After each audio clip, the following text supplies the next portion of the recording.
You don't have money problem. You have pattern problem. Every time money comes in, it disappears not instantly, but slowly and quietly. By the end of the month, you start wondering what went wrong. You tell yourself, I need to save more. So you try. You cut some small expenses. You put something aside. But it's never lasts because the real issue is not about saving. It is you don't keep money. Let me show you what that looks like. You get paid for a moment, you feel in control. Then life starts happening.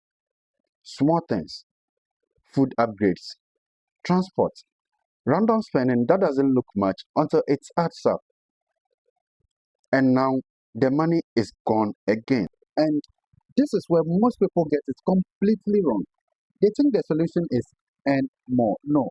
If you can't control 500 Ghana cedis, you won't control 5,000 Ghana cedis because more money just gives your bad habits more power. So this is what actually works. Flip the order, not later, immediately. Every time money hits your account, you remove your future present. You take a portion of that money. Before you touch anything, lock it into an investing account. Not saving, investing. Now your lifestyle has to adjust to what remains, not the other way around. That's the difference. Most people try to control money after spending first, but wealthy behavior controls money before spending. And once you can do this consistently, everything changes because you are not relying on motivational alone.